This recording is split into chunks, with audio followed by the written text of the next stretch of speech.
Hello, my friend. Today I will tell you another long-forgotten legend. Close your eyes and let the magic transport you to Middle-earth. Our journey begins.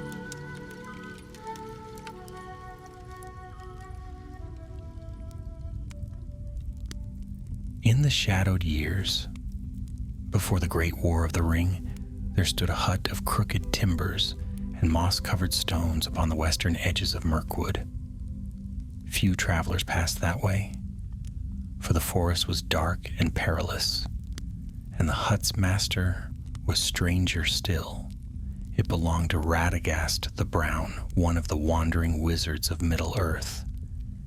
He loved the wild things, the birds that wheeled above the trees, the shy beasts that crept through the undergrowth, even the smallest beetles that stirred the leaf mold. To the woodmen who lived in scattered halls along the eaves of the forest, Radagast was both a comfort and a riddle. His hut was a place of healing when their children were sick or their hounds bitten by spiders. Yet whispers followed him too, whispers that he knew more of the shadow rising in Dol Guldur than he ever told, that he hid secrets no man should keep. And so, though they brought him gifts of honey and venison, they spoke in hushed voices of what might lie beneath the crooked floor of Rhosgobel. One autumn evening, when the moon was pale and mist drifted low across the trees, a company of woodmen came hastening to Radagast's door. Their leader, a tall man with a beard the color of iron, knocked hard upon the frame. His name was Haldrick, and he was no stranger to peril, having fought spiders and wolves in his youth. "Radagast," he called, "we beg your counsel. Orcs have come down from the north, prowling near the Gladden fields. They burn our herds and slay our scouts, yet they do not strike at random. Their tracks lead always south, as if drawn by a single purpose." The door creaked open, and there stood the wizard, his robes the color of earth and leaves, his hair tangled as a rook's nest. His eyes, though weary, shone with a light of wisdom that few could match. "Orcs are carrion creatures," Radagast said softly. "They do not march without the lash. If they come thus in numbers, there is a darker will behind them." Haldrick frowned. "That may be so, but we have seen their trail bend westward, straight toward Rhosgobel. I fear they seek something here, something you have hidden." A silence fell, broken only by the distant croak of a raven. Radagast did not answer at once. His hand gripped the staff at his side, and his gaze wandered past the woodmen to the darkling trees. At length he said, "If their course is so, then the hour is ill indeed. There are things under my care which must not fall into the hands of the enemy. Yet to speak of them, nay, I have kept this burden long and alone." The woodman shifted uneasily, for the air seemed to grow heavier, as though the forest itself listened. Haldrick stepped closer, lowering his voice. "You have been our friend, Radagast. You have guarded our children, and we trust your wisdom. But if the orcs march to your very door, then your secret endangers us all. Will you not tell us what you keep beneath your hut?" Radagast's eyes flashed, and for a moment he seemed taller, his voice stronger, as though the hidden power of the wizards stirred in him. Some knowledge is perilous to bear, even for the wise. Yet if the shadow presses this close, perhaps the time of silence is ended. He turned and beckoned them inside. "Come, but tread softly, and keep courage at your side, for you will see what few mortals have beheld, and it will not gladden your hearts." The woodman entered the hut, ducking beneath the crooked lintel. Within, it was a cluttered place. Herbs hung from rafters, feathers drifted across the floor, and cages of small birds whispered and chirped in the dim light. A faint smell of earth and leaf mold filled the air, mixed with the sharper scent of drying roots.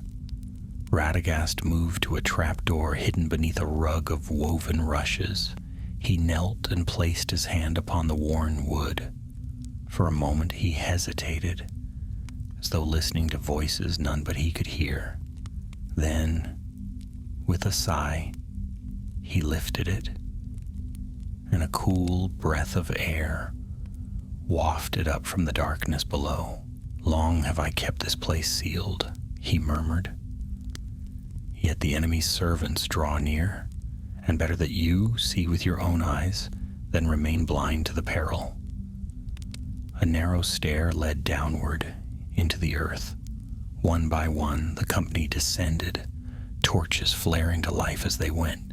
The walls were of stone, damp with the breath of the soil, and the air grew heavy the deeper they went. At the bottom lay a chamber, wide and low, its roof supported by ancient timbers. Strange carvings marked the stones, elven runes of binding and warding, glowing faintly as if traced with starlight. In the center stood a cage wrought of silver and iron, its bars woven with threads of enchantment. Inside the cage crouched a bird, black as midnight, its eyes burning with a red gleam. It was no common crow, nor even the craven creebane that wheeled in flocks over Dunland. Its feathers seemed to drink the light, and when it opened its beak, a whisper like distant voices filled the chamber. The woodman drew back in fear. One muttered a prayer under his breath. Haldric's hand went to his axe. "What creature is this?" he demanded. Radagast's face was grave. "This is no bird of Middle-earth as it should be. It is a messenger of Dol Guldur, twisted and enslaved to the will of the enemy. Years ago I caught it lest its whispers fly abroad, for within its voice lie tidings meant only for the Dark Lord's ears." The bird hissed, pressing against the cage, and the faint sound of laughter, cruel and cold, echoed in the stone chamber. "Now do you see why the orcs march?" Radagast said, his voice low. "They seek to free this creature, that its whispers may once more carry north and east. If they succeed, all the forest will know the weight of the enemy's hand." The woodmen looked at one another in dread. The secret of Rosgobel was revealed, and with it came a shadow greater than they had feared, and above, faint and far, the cry of orcs rose in the night. The cries of orcs drifted through the trees, faint but growing nearer, and the woodman in the hidden chamber shivered as though a cold draught swept through the earth itself. The sound was muffled, yet it carried menace enough to chill the heart. Radagast leaned heavily upon his staff, his brow furrowed. "So," he said softly, "the hour has come sooner than I feared. They are close, closer than I had hoped. We have little time." The woodmen stirred uneasily. Some clutched their spears tighter. Others glanced nervously back toward the stair. But Haldric, iron-bearded and unyielding, stepped nearer the cage and fixed his stern gaze upon the bird within. The dark creature stared back, and the red gleam in its eyes flared brighter. Its wings shifted, feathers rustling like dry leaves. When it opened its beak, a whispering sound filled the chamber, and each man heard something different. One heard the mocking laughter of an enemy long dead. Another heard the cries of his wife and children, though they were far away. Haldric himself heard the ring of steel and the clash of battle as though war already thundered at his door. He lifted his axe, but Radagast's hand shot out, gripping his arm with surprising strength. "No," the wizard said. "Strike it not. To slay it rashly may release what lies bound within its voice. You cannot know the peril." Haldrick gritted his teeth but lowered his weapon. "Then what is to be done? We cannot leave it here, nor can we fight both bird and orcs together. Tell us, Radagast, what is your purpose?" Radagast's eyes glimmered in the torchlight. "My purpose is to guard Middle-earth from snares such as this. Yet I am not blind. If orcs march to Rosgobel, they march not for slaughter alone. Their master desires what I have kept hidden. And if we fail to keep it safe, then the whispers of Dol Guldur will travel once more unhindered." The woodman shifted in alarm. The thought of Dol Guldur, the dark fortress in southern Mirkwood from which so many shadows had crept, was enough to draw beads of sweat upon their brows. "But why keep it at all?" one of the younger men burst out. His name was Torth, and he was barely more than a boy, though he carried a long spear. "Why not destroy the wretched thing and be rid of its voice forever?" Radagast turned to him slowly. His face was sorrowful, yet resolute. "I have pondered that choice 1,000 times, but there are powers bound into this creature's making, powers that even I do not wholly grasp. To slay it may free that which should never be freed. So I have bound it with wards of elven craft, that its whispers be stilled." He laid a hand on the silver cage. "But the wards weaken. Each year the bird grows stronger. I had hoped to keep it until I could seek counsel of Gandalf or even Saruman himself, yet the enemy's reach has outpaced my steps." Haldrick rubbed his beard, his eyes never leaving the cage. "So we stand guard over a doom we cannot touch and cannot flee, and the orcs close upon us with every breath." As if to confirm his words, a horn sounded in the night above, hoarse and cruel, the horn of orc kind. The woodmen leapt to their feet, and the bird within the cage let out a screech so piercing that the torches guttered in their sconces. "Up!" cried Haldrick. "They are upon us!" But Radagast raised his staff, and the chamber filled with a soft, golden glow. "Wait," he commanded. "The orcs must not find this place. If they break in, all is lost. We must lead them astray." "Lead them astray?" cried Torth, his face pale. "They are many, and we are but a handful." Radagast's eyes kindled, and for a moment the woodman glimpsed in him not the shabby, bird-loving hermit, but a being of greater stature cloaked in power. His voice rang with a strength that filled the chamber. "You are not alone. The wild things of the forest are my allies. Even now they stir." At his words, a flutter of wings echoed through the hut above, and faintly the woodman heard the cries of owls, the chattering of squirrels, and the calls of night birds gathering in the branches. "Still," Radagast said, his tone softening again, "we cannot tarry. The orcs must be delayed while I strengthen the wards upon this cage. If it is to remain here, it must remain secure." Haldrick nodded grimly. "Then we will hold them as long as we may. But mark me, Radagast, if the fight comes to this chamber, I will not hesitate to strike the bird down, doom or no doom." The wizard met his eyes, and though sorrow clouded his face, he inclined his head. "So be it, but may that hour never come." Together they climbed the stair, Radagast last of all, and closed the trapdoor behind them.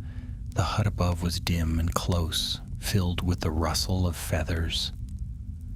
Through the cracks of the shutters, faint firelight flickered. The orcs had set torches to the trees. The woodmen readied their weapons, hearts pounding.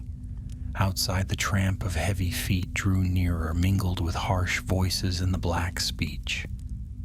The enemy had come. Suddenly the silence broke. A crash of splintering wood sounded at the edge of the clearing, and with it came a guttural shout. Orcs poured from the shadows, their eyes gleaming in the firelight. "Now!" cried Haldric, and with a roar the woodmen leapt to the defense of Rosgobel. Spears thrust and axes swung, and the night filled with the clash of battle. The orcs, fierce and many, pressed hard upon them, but Radagast lifted his staff high, and light burst forth like the dawn. Birds swooped from the trees, pecking and clawing at orc faces, while badgers and foxes darted from the undergrowth, snapping at their heels. The fight raged fierce before the crooked hut, and though the woodmen were outnumbered, courage burned bright in their hearts, for they knew that behind them lay a secret which must never fall into shadow. And beneath their feet, in the chamber below, the caged bird laughed, a thin, terrible laugh that carried even through stone. Its wings beat against the bars, and the elven runes glimmered faintly as though straining to hold their charge. The battle had begun, and with it the fate of Rosgobel would be decided. The clearing before Rosgobel had never known such tumult. Firelight wavered across the trees as orcs surged forward, snarling and shouting, their blades catching the glow of their torches. Against them the woodmen held the line, their spears thrusting, their axes cleaving, their shouts mingling with the cries of beasts that answered Radagast's call. Owls stooped from the branches, striking at eyes with hooked talons. Blackbirds darted in furious clouds, confusing and harrying the foe. Badgers, stout, fierce, and unafraid, snapped at boots and ankles, while foxes darted from shadow to shadow, tearing with sharp teeth. The forest itself seemed to have woken in wrath. Radagast stood in the midst of the fray, staff raised high, and where the light from it fell, orcs shrank back as though scorched. Yet still they pressed forward, for their will was not their own, but driven by the command of a darker master. Haldric fought at Radagast's side, his iron beard shining with sweat, his axe rising and falling in deadly arcs. A cry went up as one of the woodmen fell, cut down by a jagged blade, and Torth the young spearman shouted in grief and rage, driving his weapon deep into the orc that struck the blow. Still they came, the clearing thick with their numbers. The tramp of more feet echoed in the dark, and it seemed the night would never end. "Back!" cried Radagast suddenly. "Fall back to the hut. The wards will hold better there." Reluctantly, the woodmen gave ground, stepping slowly, fighting as they retreated. Radagast swept his staff in a wide arc, and a gust of wind burst forth, scattering torches and plunging half the clearing into sudden shadow. For a heartbeat the orcs faltered, and in that moment the defenders reached the crooked hut and formed a tight ring before its door. The orcs gathered at the edge of the darkness, snarling. One, larger than the rest, stepped forward, its helm crowned with crude iron spikes. Its voice was harsh and cruel. "Give it to us, brown fool," it bellowed. "We know what you keep. The master wills it free, and free it shall be." Radagast's heart tightened, for the words struck true. Somehow the enemy had learned of the secret beneath Rosgobel. His staff trembled in his grip, but his voice rang firm. "You shall not have it, not while my hand yet holds this staff, nor while these folks stand with me." The orc captain threw back its head and laughed. "Then you shall fall with it. Tear them down." At once the horde surged forward, and the fight closed again. The woodmen fought desperately, their weapons flashing, their voices hoarse with effort. Radagast struck with his staff, and each blow rang like a thunderclap, casting orcs sprawling.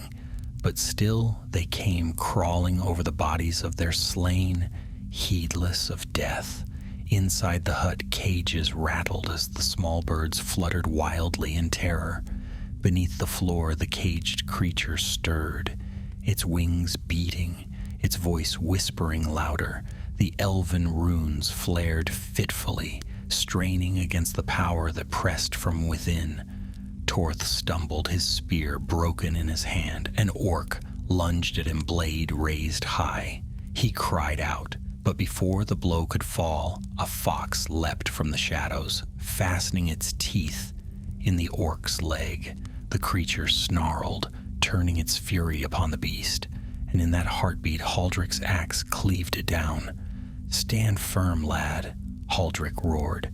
"Think not of fear, but of those you love at home.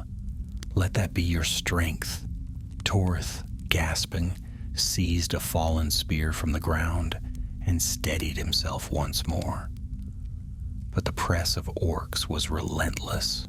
The hut's door shook as one of the creatures battered it with the haft of a crude hammer.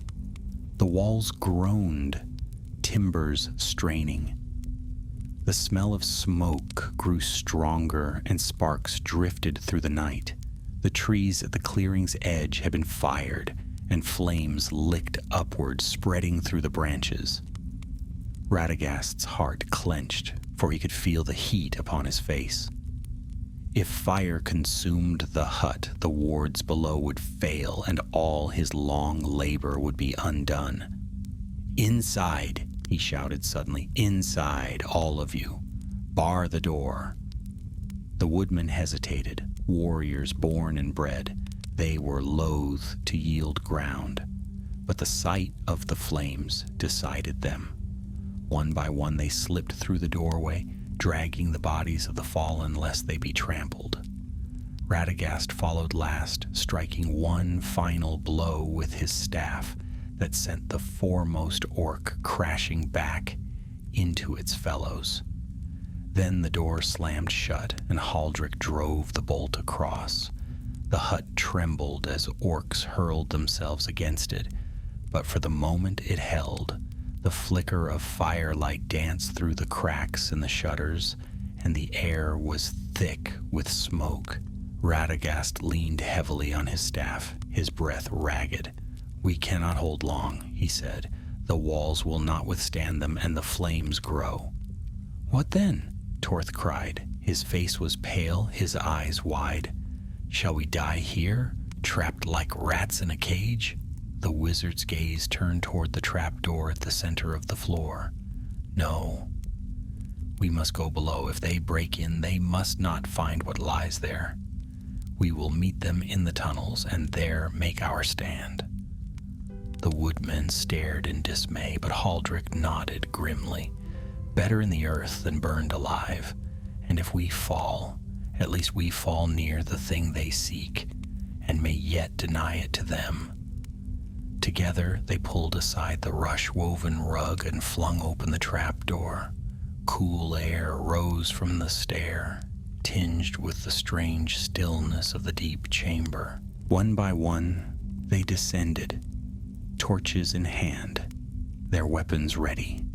The chamber below seemed darker now, though the elven runes still glowed faintly on the walls.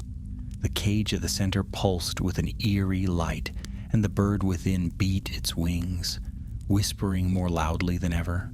The sounds scraped at their minds, twisting words into dread and despair. Radagast raised his staff, and the whispering lessened, though it did not cease. "Here we shall hold," he said. "The wards bind it still, but they strain. I must strengthen them, else the cage will break. Guard me while I work." The woodmen formed a ring about the chamber, their torches casting long shadows. Above, the crash of wood splitting echoed as the orcs broke through the hut's walls. Harsh voices shouted, Heavy boots pounded. The enemy had entered Roscobel. "They will find the stair," Haldrick said grimly. "It will not be long." Already the first thumps sounded above, feet upon the boards, moving across the hut.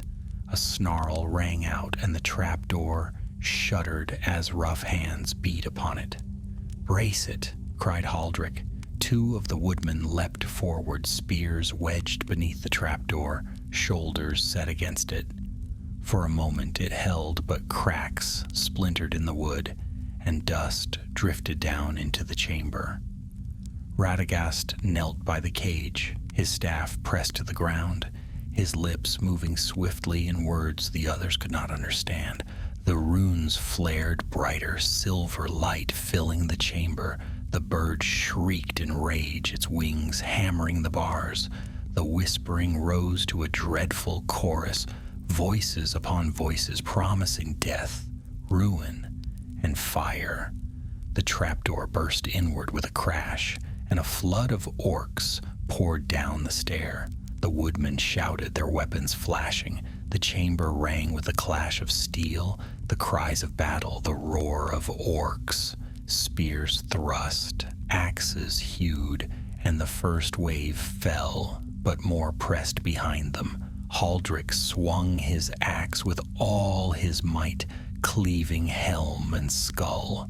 Beside him Torth fought with desperate courage, his spear darting again and again, though fear glittered in his eyes. Radagast did not rise, though the fight closed around him. He pressed his staff harder to the earth, and the runes burned like starlight. Sweat ran down his face, his body trembling with the strain. "Hold them," he cried. "Only a little longer. Hold them." But the orcs pressed harder, and the chamber grew thick with their numbers. Steel rang upon steel, and blood stained the stones. And all the while the bird within the cage laughed. Its wings beat against the bars, and with each blow the silver threads of enchantment shivered as though they might break. The battle for Roscobel had come at last to the heart of the secret. The chamber beneath Roscobel shook with the clash of steel and the thunder of boots on stone. Smoke from the burning hut above drifted down through the broken trapdoor, mixing with the stench of orcs and the sharp tang of blood. Shadows leapt wildly across the walls as torches guttered, and the silver runes carved into the stones glimmered like faint stars, quivering as if straining under some unseen weight. Radagast knelt at the heart of it all, his staff pressed to the earth, his lips whispering in the ancient tongue of the elves. The cage before him pulsed with light, the wards flaring and dimming like a flame battered by the wind. Inside, the blackbird thrashed, its wings striking the bars again and again, each blow ringing like iron upon iron. Its eyes glowed red, its laughter echoing in the minds of those who heard it, scraping at their courage. The woodmen fought desperately. Haldrick, grim and unyielding, hewed down orc after orc, his axe rising and falling in brutal rhythm. Each strike left another foe sprawled upon the stones, but still they came, snarling and jabbing with their cruel blades. Torth fought at his side, his young face pale but set, spear darting with quick precision. He had lost all count of the foes he struck, fighting only to keep the tide from overwhelming him. "Hold the line!" Haldrick roared, his voice ringing over the din. "Hold them back from the wizard!" The orcs pressed harder, forcing the defenders into a shrinking ring. Sparks flew as swords met axes, and the cries of the wounded mingled with the shrieks of the bird in the cage. The chamber felt smaller with each passing heartbeat, as though the weight of the forest itself pressed down upon them. One orc, broader than the rest and bearing a jagged cleaver, forced his way through. He raised his weapon high, aiming straight for Radagast. Torth saw him and lunged. his spear thrusting into the creature's side. The orc bellowed, swinging wildly even as it fell, and the flat of its blade struck the boy's shoulder. Torth staggered back, gasping in pain. Radagast did not rise. His voice grew louder, the strange words rolling like waves, and the runes burned more brightly. Light spilled across the stones, dazzling the eyes, forcing the orcs to shield their faces. Yet the bird laughed all the louder, its wings hammering the cage, and thin cracks began to creep along the silver threads of enchantment. Another wave of orcs spilled down the stair, their captain among them, the great spiked-helmed brute who had shouted in the clearing. His eyes glimmered with cruel fire as he pointed toward the cage. "There, take it, the master wills it free." With a roar, his warriors surged forward, heedless of death. The woodmen braced themselves, their torches flaring, their weapons flashing. Steel rang, bodies fell, and the floor grew slick beneath their boots. Haldrick cleaved another orc down and turned to Radagast, shouting over the din, "Wizard, we cannot hold much longer. What must be done?" Radagast's face was pale, sweat streaming down his brow, but his voice carried clear. "The wards must be renewed. Only then can the creature be bound, but the spell requires more strength than mine alone. One of you must aid me. Lend me your voice, your will." The woodman stared, stunned by the enormity of his words. To join in Wizard's craft was no small thing, but Haldrick, without hesitation, stepped forward, his axe dripping, his breath ragged. "Tell me the words," he said. Radagast's eyes met his, full of urgency. "You will not understand them, nor must you. Speak as I speak, hold fast as I hold, do not falter. Whatever voice you hear, whatever sight you see." Haldrick nodded once, then knelt beside the wizard, setting his axe aside. Radagast gripped his hand tightly, staff still pressed to the ground. Together they began to chant. At once the runes flared, flooding the chamber with silver fire. The bird shrieked in rage, its wings battering the cage so fiercely that the bars bent outward. The voices in its whispers grew louder, harsher, pressing into the minds of all who heard. The woodman faltered, hands shaking, eyes clouding with fear. Torth clutched his head, hearing his mother's voice calling for him, though he knew she was safe, far away. Another warrior dropped his spear, trembling as he saw shadows of burning halls and slain children. "Stand firm," Haldrick thundered, though his own voice wavered under the weight of the spell. "Stand for your homes, your kin. Stand." The woodmen tightened their grip, forcing themselves back into the fight. Blades clashed anew and orcs fell, though their numbers seemed endless. Radagast's chant rose higher, the words flowing like a river of stars. Haldrick echoed him, his voice rough but steady, binding his strength to the wizard's. The cage blazed with light, the cracks sealing, the silver threads knitting once more. But the orc captain would not be denied. With a bellow, he hurled his warriors forward, cutting down one of the woodmen with a savage stroke. He leapt toward the cage, his cleaver raised high, and the light of the wards burned upon his skin. Torth, though pain racked his shoulder, lunged. His spear struck true, driving deep into the captain's chest. The great orc roared, stumbling, and Haldrick seized his fallen axe with his free hand, bringing it down in a single terrible blow. The captain crashed to the stones, slain at last. A moment of silence followed. Then the orcs shrieked in fury. Their rage redoubled. They surged forward, heedless of their captain's fall. Radagast cried aloud, his voice breaking with strain, and the runes flared brighter than ever before. The light burst outward in a wave, casting the orcs back. Some fell screaming, clutching their eyes. Others dropped their weapons and fled toward the stair. The cage shone like a star, the bird within writhing, its laughter twisting into a shriek of agony. With one final cry, the ward sealed, and the bars glowed white-hot. The creature collapsed, its wings folded, its voice silenced. The chamber fell still.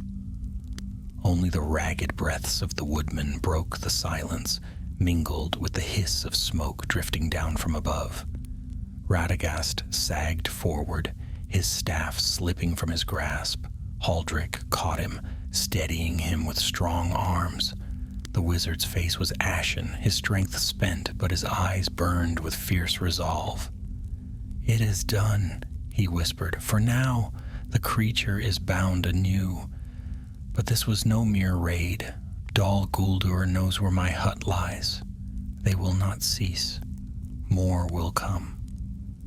The woodmen exchanged grim looks. They had fought bravely, but their numbers were sorely thinned, and their strength would not withstand another assault. "What must we do?" Torth asked quietly, his voice hoarse. Radagast lifted his gaze, weariness in every line of his face. "We must move it. Rosgobel is no longer safe. The cage cannot remain here. To leave it is to invite ruin." Haldrick's grip tightened on his axe. "Then we carry it. We will bear this burden with you, wizard, until it is hidden where no shadow can find it." Radagast's eyes softened. "Brave words, Ironbeard, but this is no simple burden. To carry it is to risk your mind, your very soul. And yet, perhaps there is no other choice." Above, the crackle of flames grew louder, the hut collapsing in the fire. The light flickered down the stair, and ash drifted into the chamber. Rosgobel, the crooked hut of the brown wizard, was burning to the ground, and beneath its ruins, among the dead and the weary living, a new choice lay before them: to flee into the wild with the enemy's prize, or to find some way to end its whispers once and for all. The fire above raged long into the night, crackling and roaring as the crooked hut of Rosgobel collapsed into a heap of blackened timbers. Smoke billowed through the clearing, rising like a dark banner into the starless sky.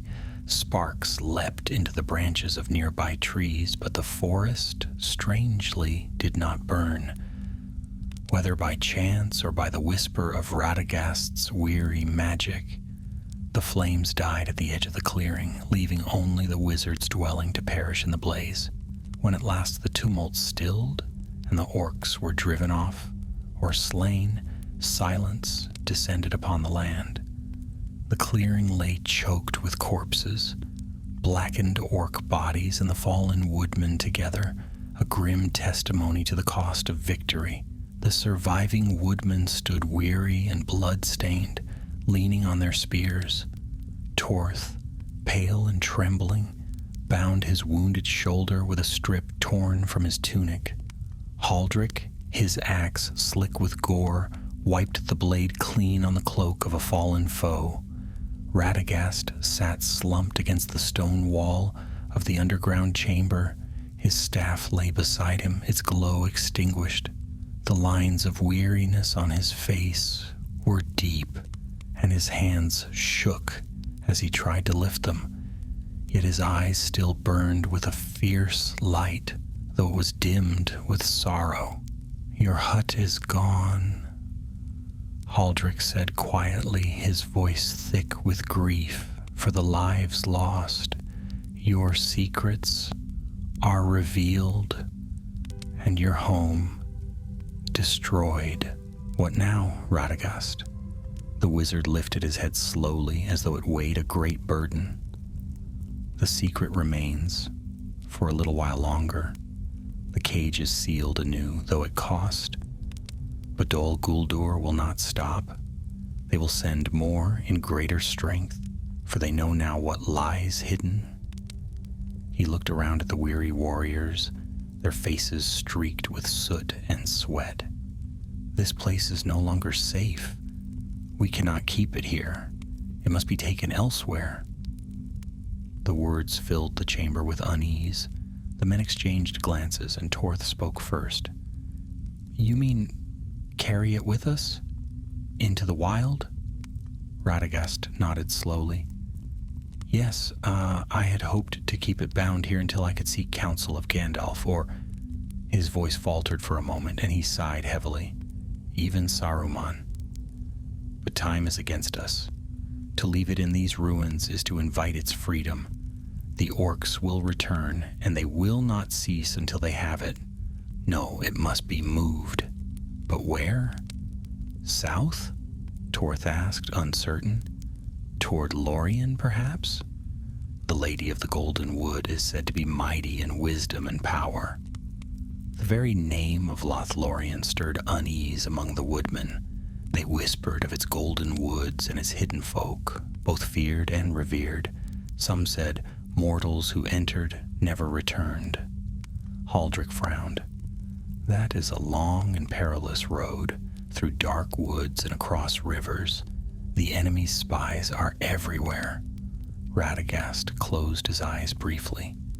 Perhaps Lorien would be wise, yet even to reach its borders is no easy feat, and to carry the cage, aye, that is a burden not lightly borne.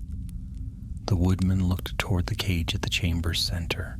The creature within lay motionless now, wings folded, though its red eyes flickered faintly in the dim light, like coals beneath the ash. Its presence filled the room with unease, a weight that pressed upon their hearts. None wished to draw nearer. Then who shall carry it? Asked Torth at last, his voice low. A silence fell. The men shuffled their feet, glancing away. To bear such a thing seemed folly. To touch it even through the bars of its cage was to feel the brush of cold whispers against the mind. Radagast reached for his staff, his hand trembling. I will bear it, he said, his voice firm, though his body wavered. It is my charge. It was I who bound it, and I who kept it. The risk should not fall upon you. But Haldrick stepped forward, his eyes hard. You are weakened already, Radagast. We saw how the spell drained you. If you try to bear it alone, you will not last a day's march. Better one of us take the burden, while you guide us with your wisdom. Radagast met his gaze, and in that look was both gratitude and sorrow. You know not what you offer. To carry it is to open your mind to its whispers. It will show you things you fear, things you desire. Few can resist such temptation. Then let it try me, Haldrick said, unflinching. Better it whisper to me than to you, who must keep your strength for greater tasks. I am no wizard, but I am not easily broken. The wizard studied him long, then at last inclined his head. Very well, Haldrick Ironbeard. But you must swear this, that if its whispers grow too strong, you will yield the burden to another. Else we may lose not only the cage, but you also. Haldrick laid a hand upon his heart. I swear it. The matter settled, they set about their grim work. The fallen were laid together, woodmen and orcs apart. The dead of their own folk they covered with cloaks, whispering prayers to guide them to the halls beyond. The orcs they heaped in a pile and burned, lest their foulness taint the earth. The smoke of that fire mingled with the ruin of Radagast's hut, and the air grew heavy with the stench of battle. When dawn broke, pale and cold, the company was ready. They wrapped the cage in heavy cloths to dull its whispers and bound it with ropes so that Haldrick might sling it upon his back. Even swathed, it seemed to pulse with a dark weight, and each man who drew near felt his heart grow heavy. Radagast, leaning on his staff, turned his face eastward. "We go first to the River Anduin. There, perhaps, we may find safer passage south. But we must move swiftly, for the enemy's scouts are abroad, and already the forest stirs with their search." So they set forth, a weary band, Haldric with the burden upon his back, Torth beside him, his arm bound but his spirit unbroken, and the few woodmen who yet remained, grim and silent. At their head walked Radagast, staff in hand, his eyes shadowed but resolute. Through the tangle of Mirkwood they marched, the trees close and dark about them, the ground soft with fallen leaves. Strange cries echoed in the distance, the calls of birds and beasts, yet all seemed twisted, uneasy. The very forest seemed to sense the burden they bore. At first the march was steady, though weary. But before the sun had climbed high, signs of pursuit grew plain. Broken branches, trampled undergrowth, and the faint stench of orcs told that the enemy was near. "Already?" Torth muttered, gripping his spear tighter. "Do they never tire?" "No," Haldric said grimly. "Not while their master drives them, and he will not rest until he has what we carry." The day wore on. The whispers from the cage grew stronger, pressing at Haldric's mind. He heard voices calling his name, his wife, his children, his father long dead. He heard promises of strength, of victory, of power to protect his people. If only he would unbind the cage. He clenched his jaw, forcing the voices aside, but each step grew heavier. By nightfall they reached a small glade, hidden beneath ancient oaks. There they halted, setting a watch. Radagast muttered soft words over the cage, renewing the wards that bound it, though his strength was sorely taxed. The woodmen huddled close, eating what little food they carried, their eyes ever on the shadows beyond the firelight. And far away, in the dark places of the forest, horns sounded faint and cruel. The hunt was begun. The company slept little that night. Each time one of the woodmen closed his eyes, he dreamed uneasy dreams of shadows moving through the trees, of voices whispering in the dark, of red eyes watching from unseen places. Torth woke more than once with a start, his hand on his spear, only to find the glade quiet but for the rustle of leaves in the wind. Haldric, who bore the cage, did not sleep at all. He sat apart from the others, his broad back against the roots of an oak, the heavy bundle resting at his side. The whispers crept into his mind ceaselessly, soft as falling rain, yet sharp enough to cut at his resolve. He heard the voices of his children calling for him in tones of fear and need. He saw in his mind's eye the halls of the woodmen aflame, his people crying out for help. Then, more insidiously, the whispers changed. They promised him strength enough to crush orcs, to drive the shadow from Mirkwood, to rule the forest as its master. All he need do was unbind the cage just a little, just enough to let the power seep forth. Haldric pressed his fists against his temples and muttered through clenched teeth, "No, I will not heed you. I will not." Radagast, who had been watching quietly from across the fire, came and sat beside him. His face was lined with weariness, but his eyes were steady. "It whispers, does it not?" he asked gently. "Aye," Haldric growled, "whispers and tempts. It shows me my children, my people, and then it shows me power. Enough power to keep them safe forever. Were I weaker, I would have yielded already." Radagast laid a hand on his arm. "You are stronger than you know, but you must not bear this burden alone.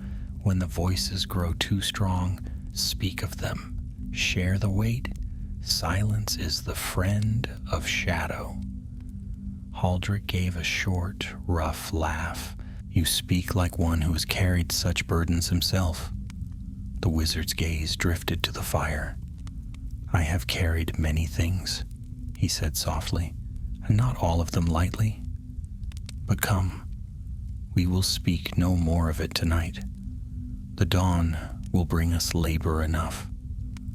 So they sat in silence until the first pale light crept through the trees and the birds began to stir. When the company set out, the forest seemed darker than before. The trees loomed taller, their branches tangled like twisted fingers, and the air was heavy with the scent of damp earth and rot. Little light filtered through the canopy, and even at noon the company walked in a gloom like twilight. They kept two narrow deer tracks, moving swiftly and silently, for signs of pursuit were everywhere. Once they came upon the carcass of a stag, torn and left to rot, its bones gnawed by cruel teeth. Another time they found footprints in the mud, orc prints, fresh and many. Too close, muttered Torth, his spear tight in his grip.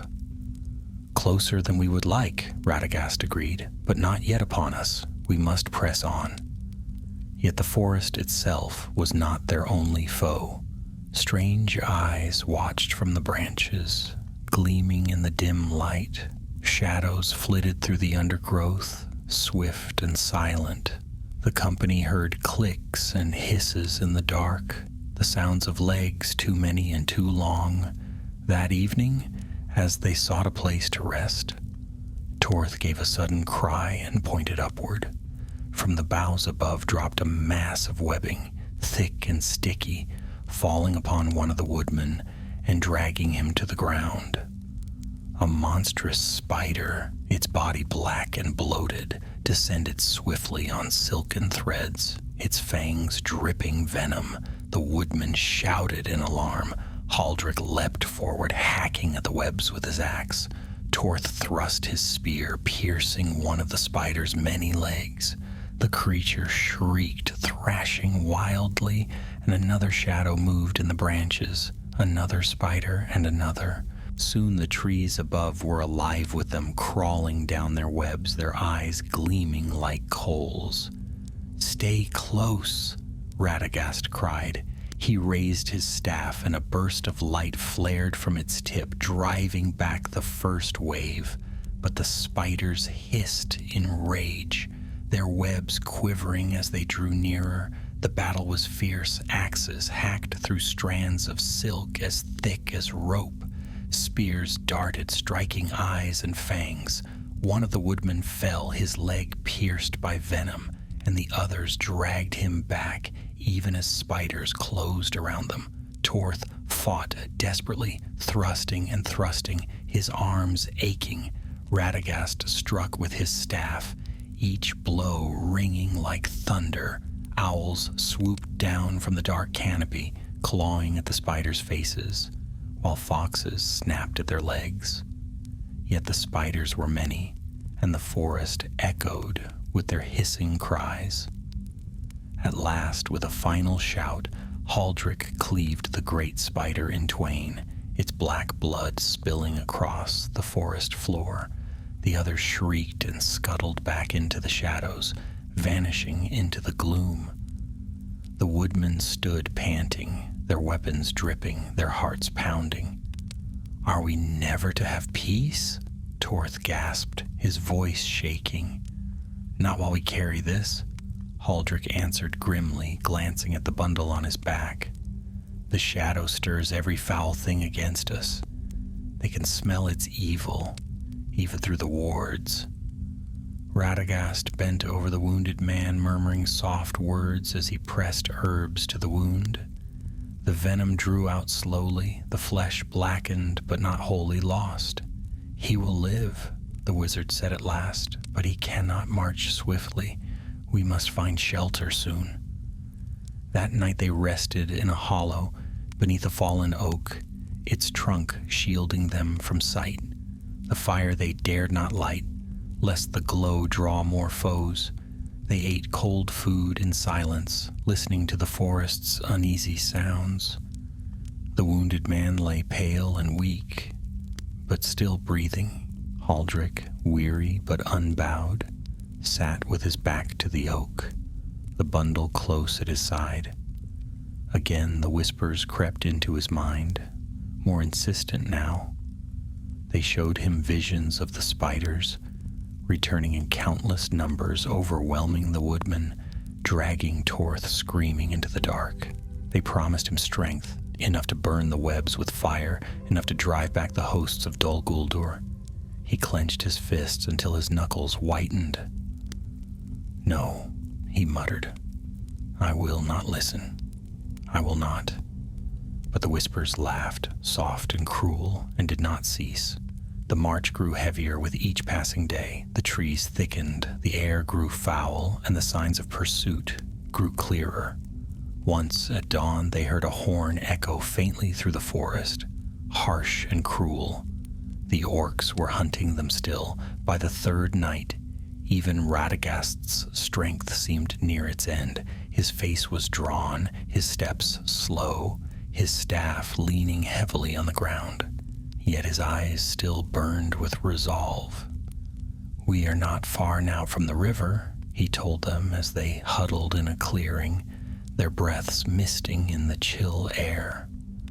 "Once we reach it, we may find swifter passage south, but we must hold just a little longer."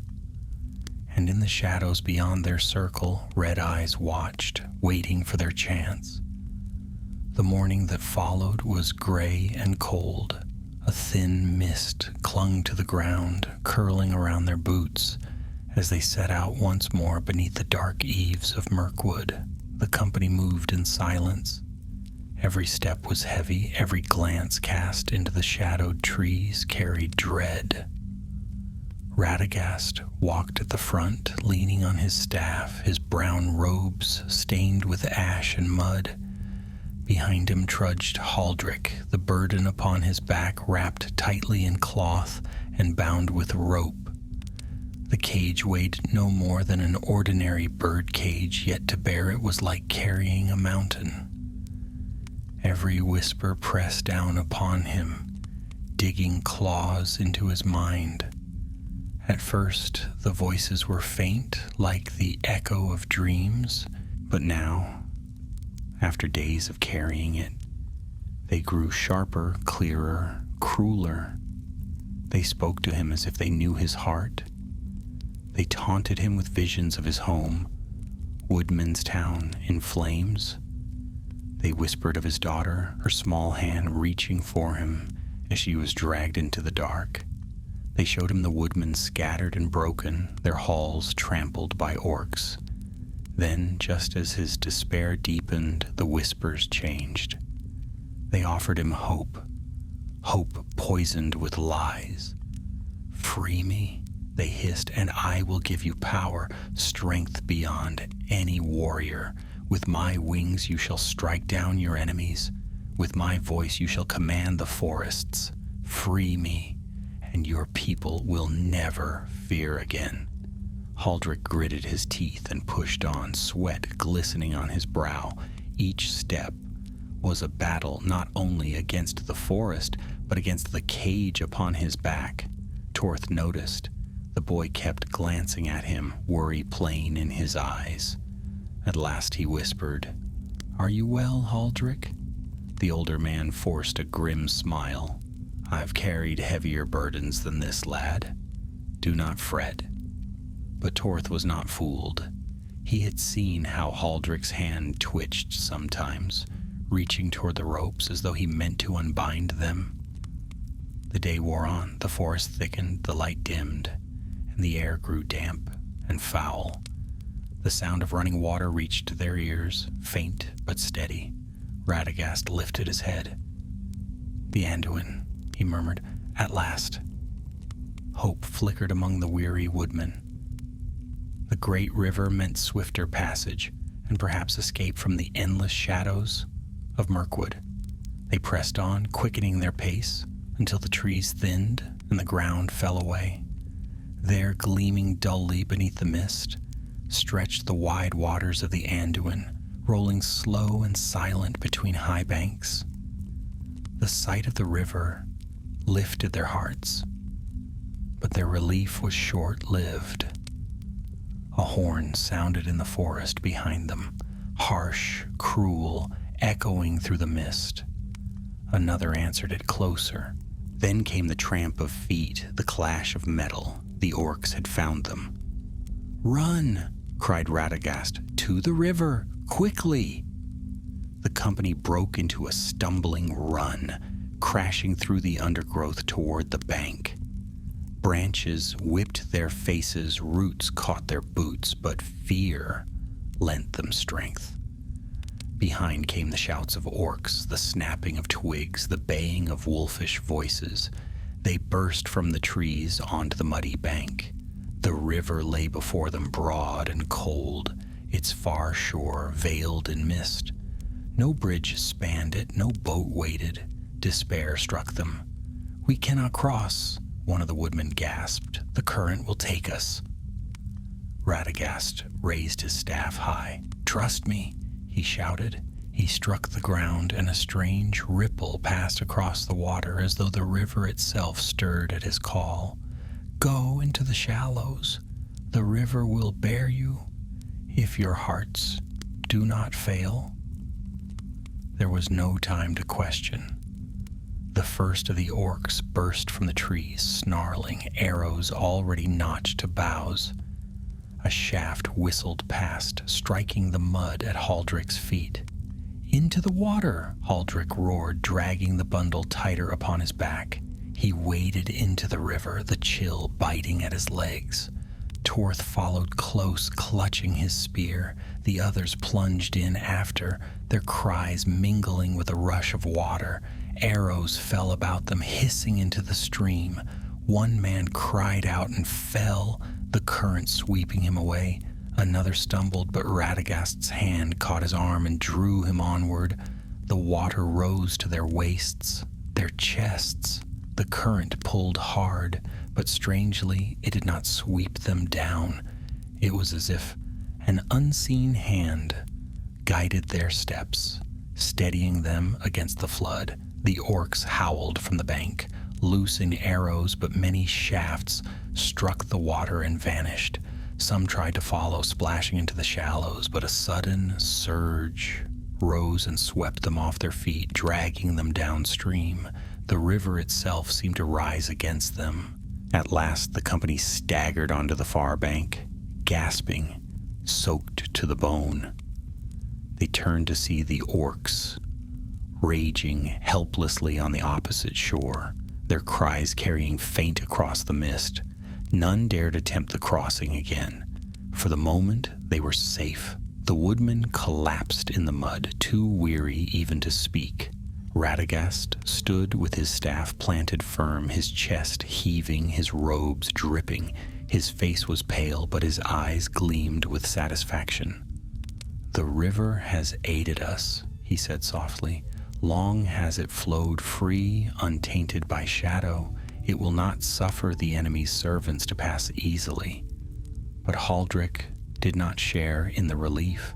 The burden on his back pulsed heavier than ever, its whispers louder now, more demanding. The river had stirred it, as though the waters had awoken something restless within.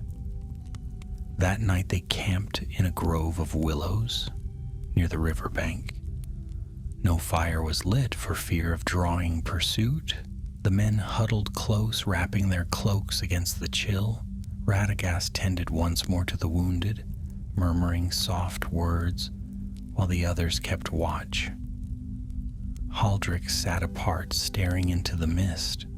The whispers would not leave him. They told him he had done well to bring the cage this far. They told him the river had obeyed him, not the wizard, and that with the cage's power he could command the waters, the trees, the beasts of the forest. He clenched his hands, breathing hard. Torth came and sat beside him, silent for a while. Then he said softly, "It's speaking to you, isn't it?" Haldric's head snapped around. His eyes were shadowed, fierce. "You know nothing of it." "I know enough," Torth said. "I saw how you looked when the spiders came, how you looked when the orcs charged us. You were fighting something more than them, and now it's worse, isn't it?" Haldric said nothing. "Give it to me," Torth whispered suddenly. His hands trembled, but his eyes were steady. "Let me bear it a while. Share the burden." The older man barked a harsh laugh. "You? You're barely more than a boy. It would crush you in an hour." "Then let it crush me," Torth said stubbornly. "Better that than to see you broken. I swore to fight beside you, Haldric, not to watch you fall." For a long time, Haldric stared at him. Then he shook his head slowly.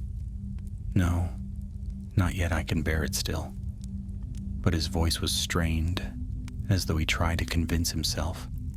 Radagast, unseen by the two, watched from the shadows. His heart was heavy with fear. He knew what the whispers could do, and he knew that before their journey's end, the choice of who bore the cage might tear them all apart. Far off in the night, a wolf howled, a long, cruel sound. The company stiffened, their hands going to their weapons. Orcs might not cross the river easily, but other servants of the shadow could and would. Their reprieve was brief. The hunt was not ended. The howls came again in the night, nearer now, and the sound of them froze the blood of every man in the company. They were not the cries of ordinary wolves. These were deeper, harsher, filled with malice. They were the voices of wargs, the great wolf beasts of the mountains who served the will of the orcs and hunted with cunning no less than men. The company sprang to their feet, weapons in hand. Torth clutched his spear so tightly his knuckles whitened. The wounded woodman groaned where he lay, too weak to rise, but the others drew close about him. "Stay together," Haldric commanded, his voice grim. "Circle round the wounded. Do not break whatever comes." Radagast raised his staff, though his hand trembled with weariness.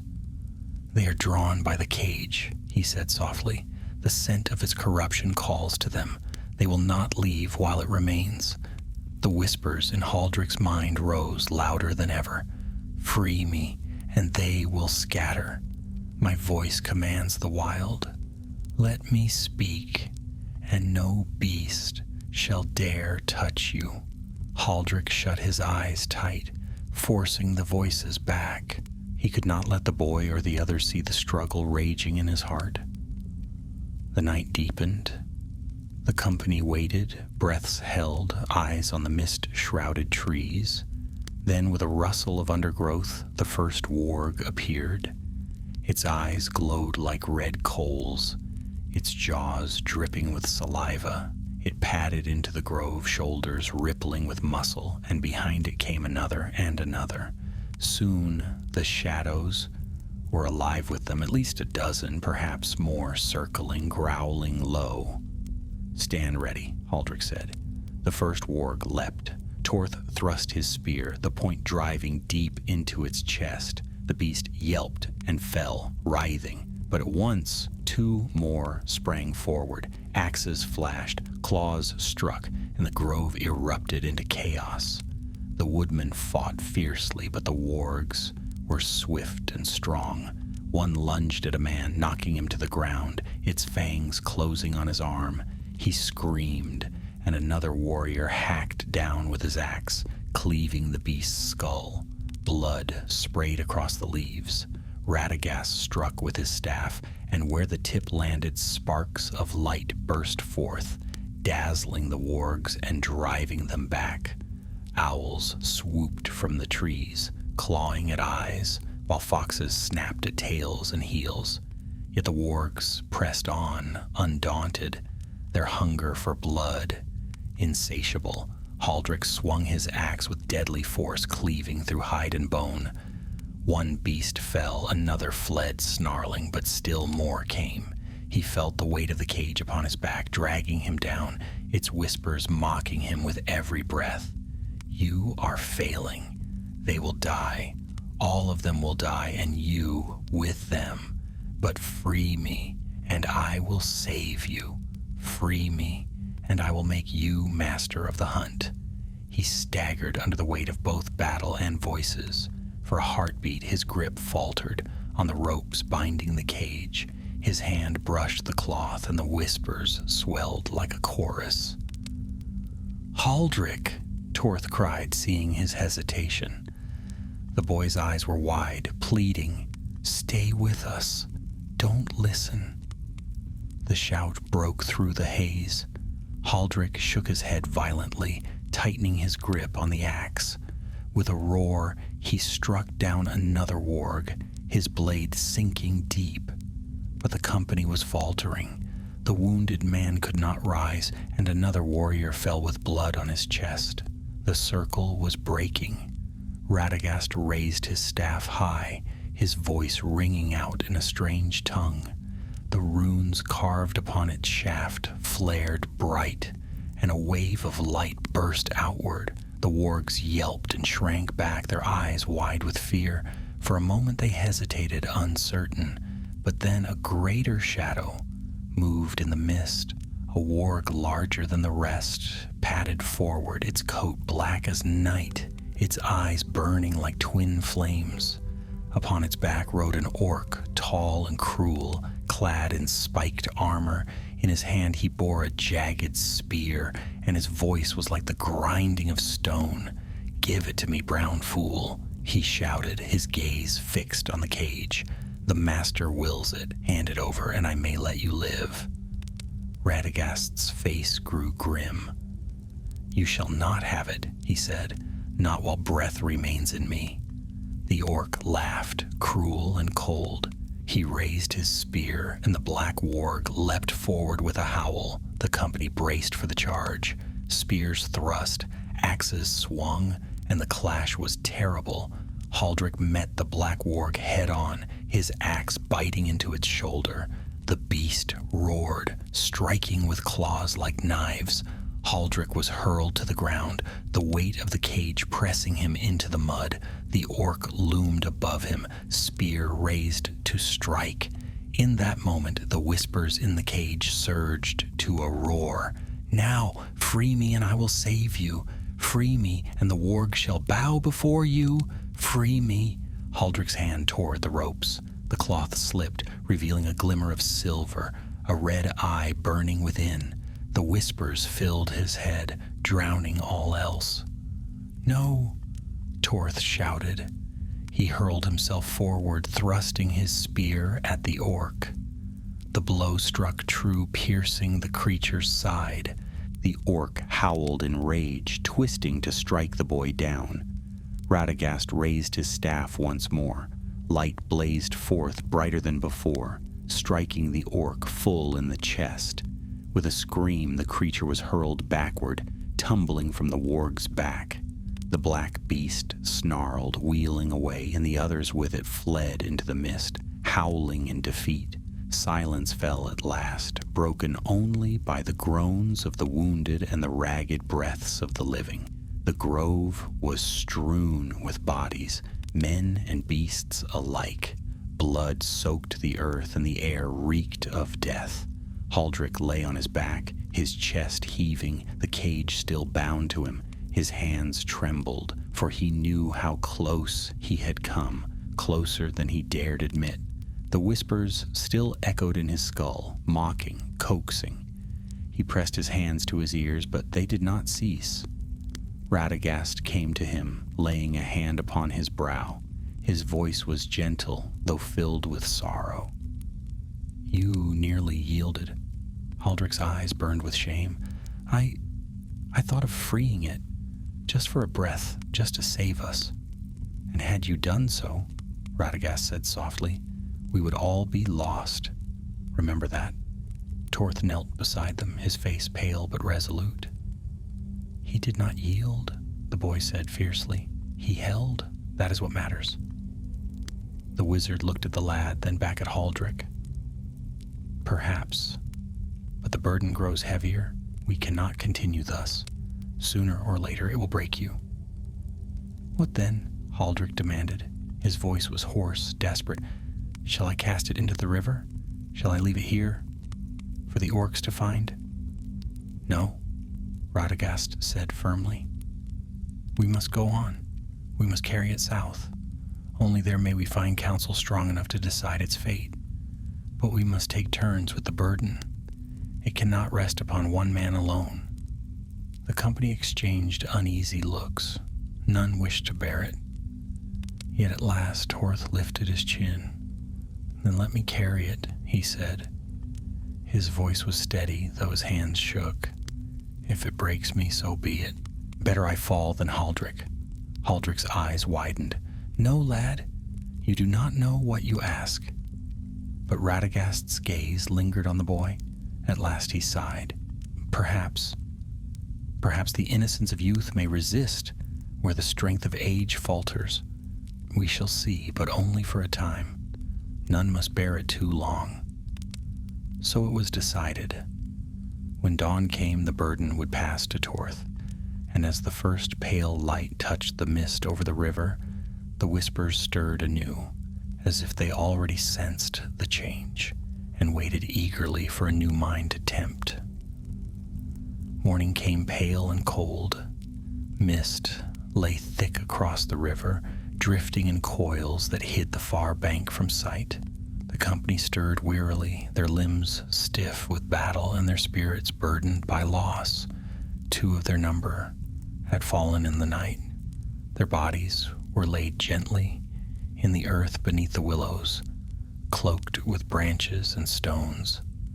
No songs were sung, there was no time, and the weight of grief made silence their only tribute. Radagast stood apart, leaning on his staff as he watched the river.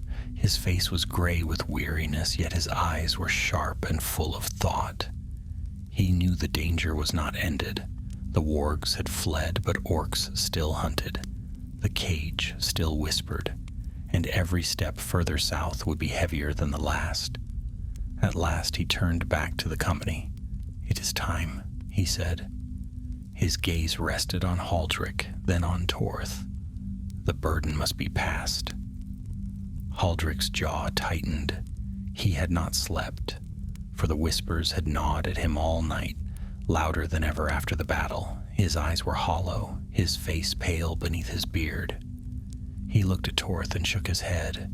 He is but a boy. It will crush him. Torth lifted his chin, though his hands trembled. I am no boy, Haldrick. I fought beside you. I slew an orc myself. If the burden must be borne, then let me bear it. Haldrick's heart clenched.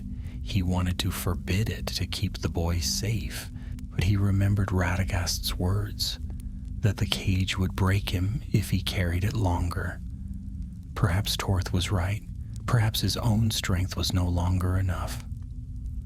Radagast knelt by the bundle, murmuring a prayer as he loosened the ropes. Slowly, with great care, he lifted the cage and laid it upon the ground. Even swathed in cloth, its presence was heavy, filling the air with unease. The red gleam of the bird's eyes flickered faintly through the wrappings. Torth, the wizard said gravely, you must swear before all here that you will not listen to the whispers. They will tempt you with fear, with love, with promises of power. Speak of them aloud if you hear them, and do not bear the cage longer than you must. Do you swear? Torth swallowed hard, then nodded. I swear it.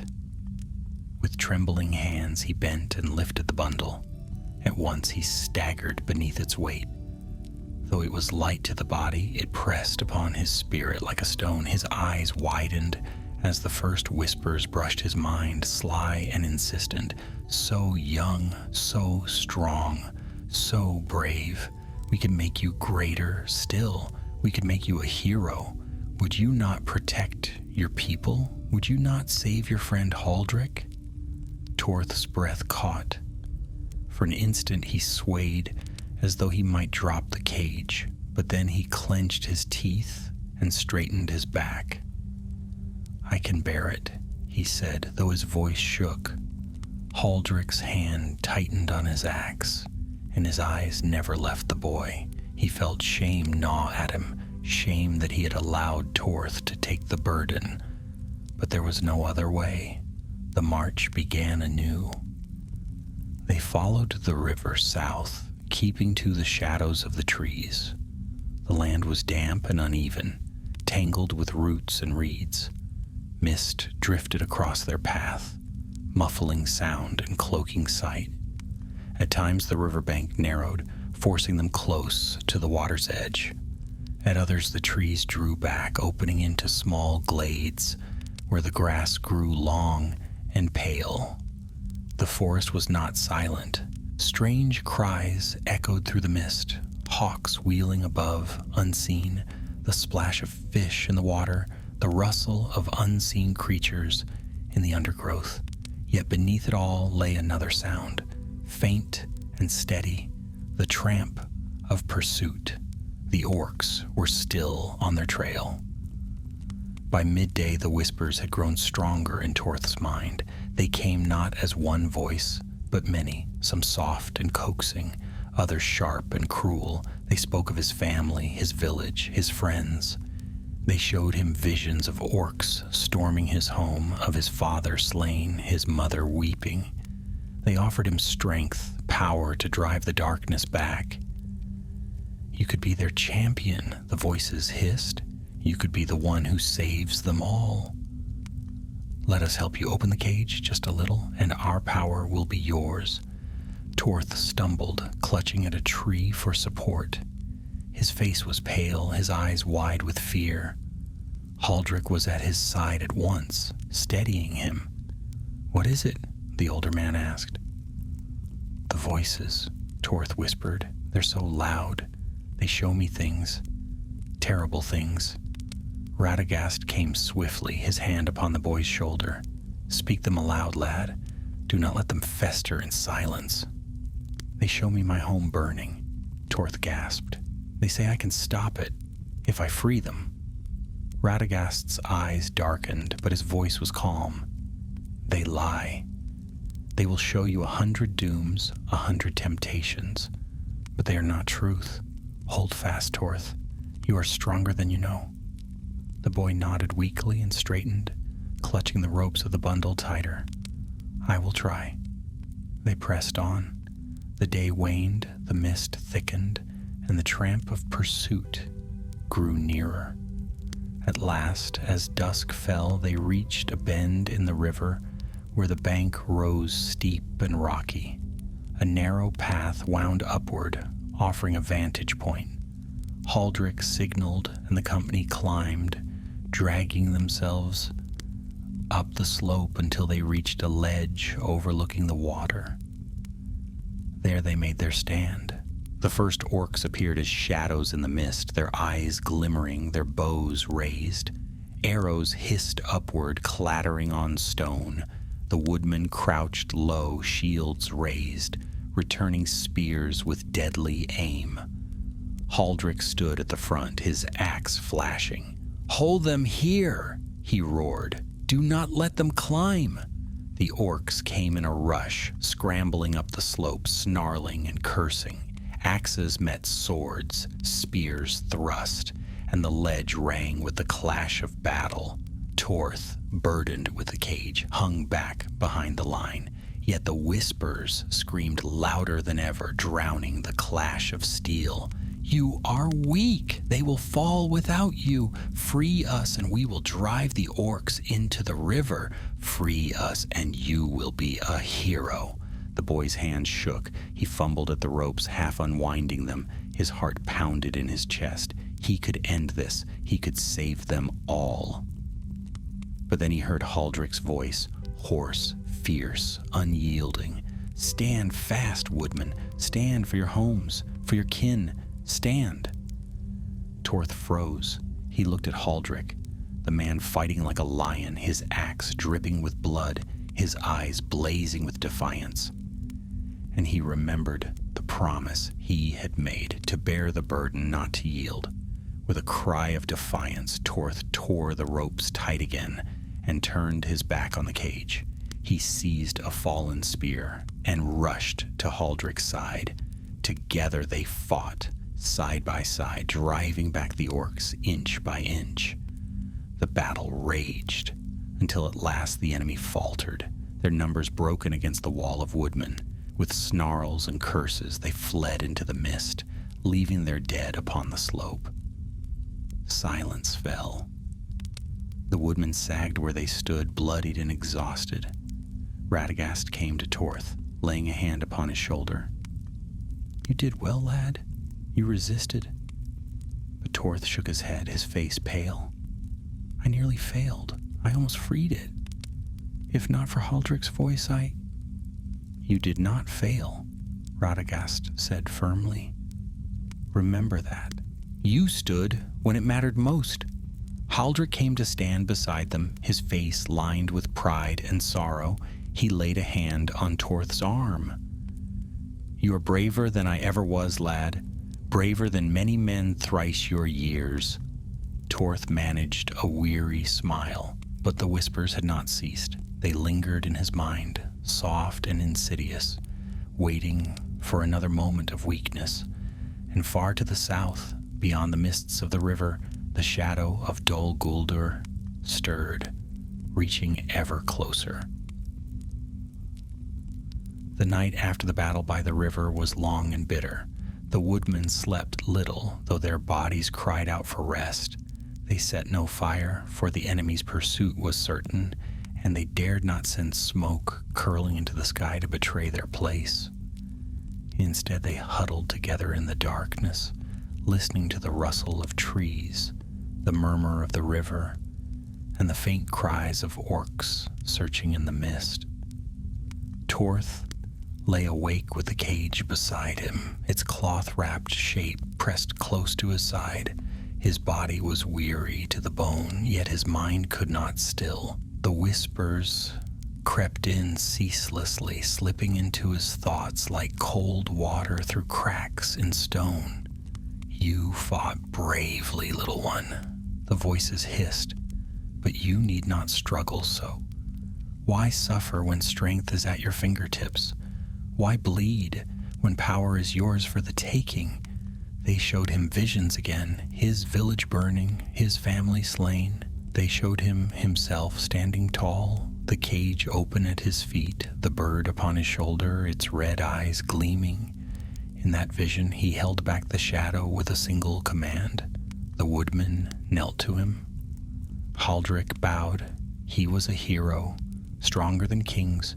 Torth pressed his hands over his ears, whispering through clenched teeth, "No, I swore I would not." The voices laughed softly. "You swore to protect them, and yet you fail, step by step. They will die because you are too weak to take what is offered." He trembled, but he did not answer. At last, sometime near dawn, Radagast rose and called them to march. The wizard looked worn to the edge of breaking. His robes hung in tatters, his face lined with exhaustion, yet his eyes remained steady. He said little as they set out, but the company sensed his urgency. They could not linger. They followed the river south, moving swiftly despite their wounds. The land began to change as the day wore on. The oppressive darkness of Mirkwood slowly thinned. The trees grew taller, their branches more open, and the air lighter. Golden leaves glimmered faintly in the distance, though no sun pierced the mist. A strange hush fell, as though the forest itself listened. Radagast halted at the edge of a wide glade.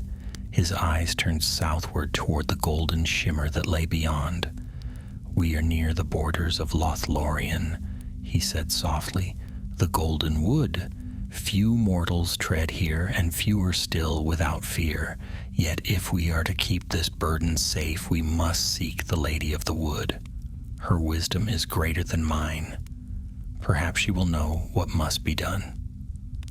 The woodmen shifted uneasily. They had all heard tales of Lorien, tales of immortal elves, fair and terrible, who saw into men's hearts and judged them. Some said mortals who entered never returned. Haldrick frowned. Will they even allow us to enter? We are but simple folk, bloodied and weary, bearing a thing of darkness they will despise. Radagast nodded gravely. They may forbid us. They may even seek to destroy the cage at once, despite the peril of it. But better to face their judgment than to fall to the shadow on the road. Already the enemy knows too much. The men murmured in low voices, fearful yet resigned. They had come too far to turn back. They pressed on into the golden gloom. The trees grew taller still, their trunks smooth and silver gray, their branches high above, heavy with leaves that glimmered like gold even in shadow. A strange light filled the air, neither day nor night, as though time itself was different beneath those boughs. The woodmen fell silent, awed and afraid. But the cage stirred in Torth's arms. Its whispers rose louder, sharper, more frantic. Do not enter. They will take me from you. They will bind me in chains forever. You will lose me, and with me all hope of power. Turn back, little one. Flee while you may.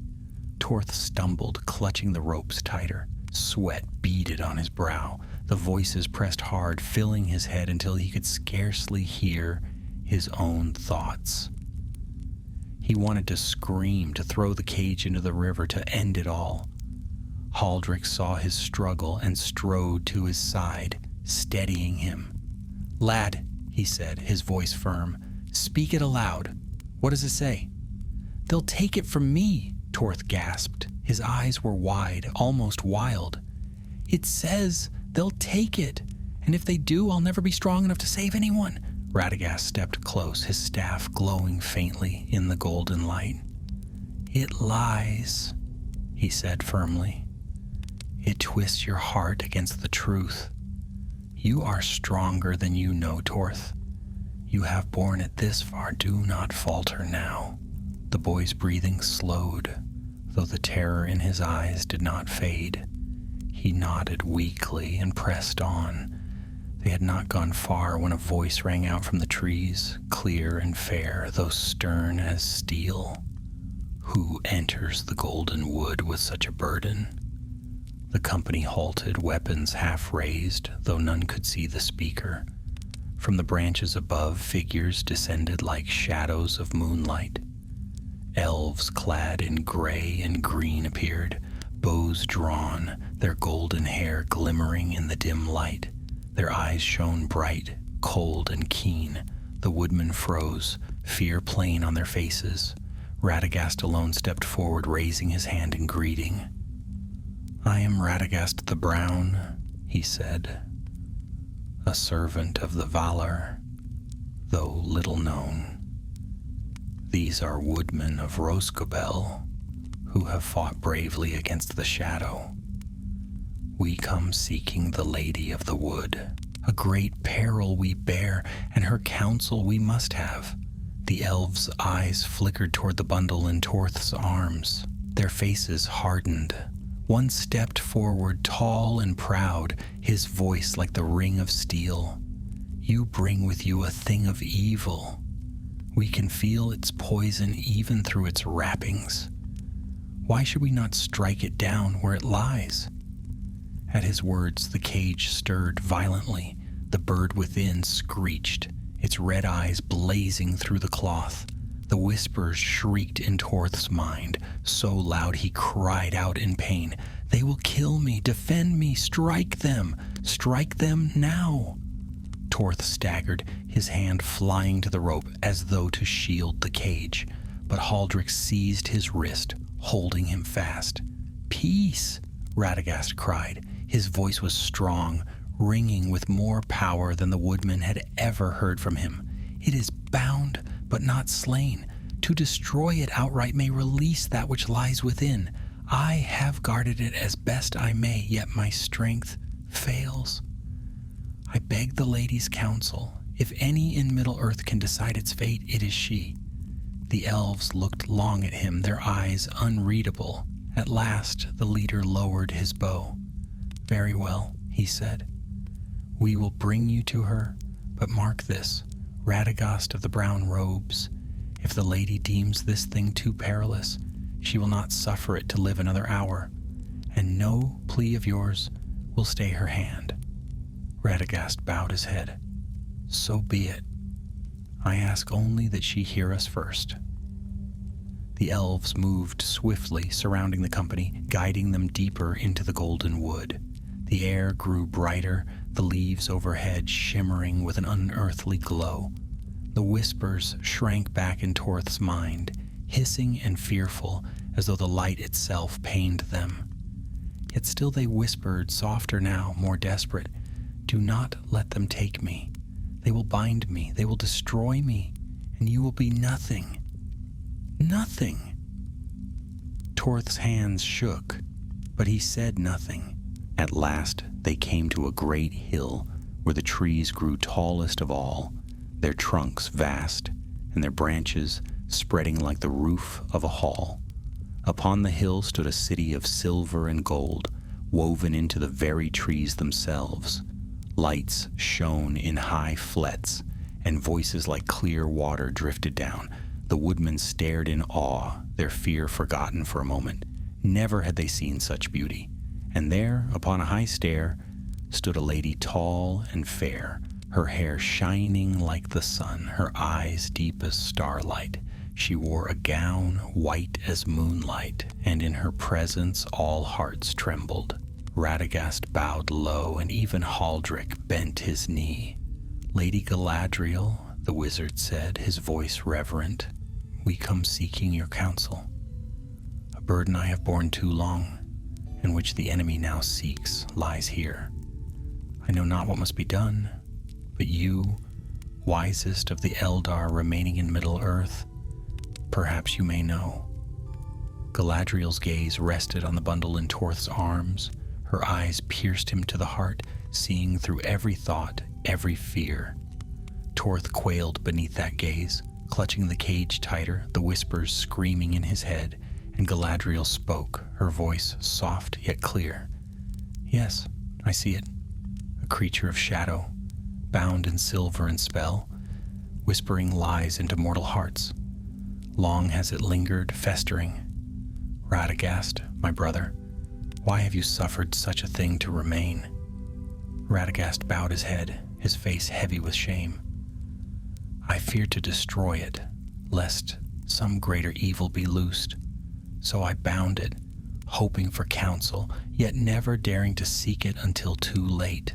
Galadriel's eyes grew stern. "And now the enemy hunts, for he knows where it lies. You have brought great peril to our borders, Radagast." The woodmen stirred uneasily, their hands tightening on their weapons. The elves raised their bows in warning, but Galadriel lifted her hand and silence fell again. "This choice is not mine alone," she said at last.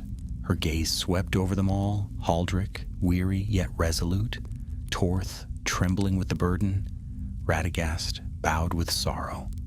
"This choice belongs to all who have borne its weight, for to decide its fate is to decide what risk we may endure, and what hope we may keep." The woodmen looked at one another, fear and awe in their faces. They had come seeking guidance, but now it seemed the decision lay partly with them. The whispers in Torth's head shrieked louder than ever. "Choose me, free me.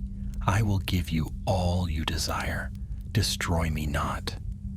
And Torth, shaking beneath the weight of Galadriel's gaze, wondered if he could endure her judgment, or if he would fail at last. The air beneath the golden boughs of Lothlorien was hushed, as though the whole forest waited for Galadriel's word. Her eyes, bright as starlight and deep as the sea, lingered on each of them in turn. Radagast, weary and bowed with shame. Haldric, strong of body, yet near broken in spirit. Torth, trembling beneath the weight of the cage in his arms. The woodman shifted uneasily, caught between awe and dread, for never had they stood before one so fair and terrible. The whispers in Torth's head were louder than ever, shrill with desperation. Do not let her touch me. She will end me, and you with me. You are nothing without me, nothing but a frightened boy. Free me, and I will make you great. Strike her down, and I will make you a king among men. He shook where he stood, clutching the ropes tighter. His lips parted, as though he might cry out. Haldrick stepped forward quickly, his hand firm on the boy's shoulder. "Steady, lad," he murmured. "Do not listen. Look at me, not at it." Galadriel raised her hand, and her voice, though soft, silenced even the whispers in Torth's mind. "Bring it to me." The elves about them stirred, bows half raised. Torth's heart pounded. His feet felt rooted to the earth. Yet something stronger than fear drew him forward. Slowly, as though in a dream, he walked up the stair. Haldrick followed close behind, ready to catch him if he faltered. At the top, Torth knelt before Galadriel, holding out the cloth-wrapped cage. His arms shook with its weight, though it weighed little in truth. She extended her hand, white and slender, and laid it upon the bundle. At once the bird within shrieked, its wings thrashing against the bars. A red glow seeped through the wrappings, staining the golden light with blood. The whispers rose in a chorus, louder than thunder. "Do not touch me, elf queen. You cannot bind me. I am older than you, older than the stars you love. I serve the dark, and his power is greater than yours." The woodmen clapped hands to their ears, wincing at the noise. Radagast staggered, his staff trembling in his grasp. Even Haldrick grimaced, his face pale. Only Galadriel stood unshaken, her gaze piercing, her voice calm. "You are a creature of shadow," she said, her tone like clear water over stone, "twisted by malice, bound to serve evil. But you are not greater than the light." The shrieking grew wilder. The cloth smoldered. The cage quivered as though it would burst. Torth cried out, falling back, and Haldrick caught him. Radagast raised his staff, but Galadriel lifted her other hand. "Peace," she commanded, and there was peace. The glow faded. The whispers fell silent. The bird slumped within the cage, its eyes dim, its body trembling. Galadriel turned to Radagast. "Long have you borne this burden, brown wizard, yet you erred in keeping it so. To bind evil is not always to defeat it. You sought to guard it, but in truth, you only preserved its whispering. You risked much and nearly lost more." Radagast bowed his head, shame upon his face. "You speak truly, lady. I kept it in fear of what might be loosed if it were destroyed. And so I hesitated until my folly endangered not only myself, but these brave folk also." The lady's gaze softened, though her voice was still grave.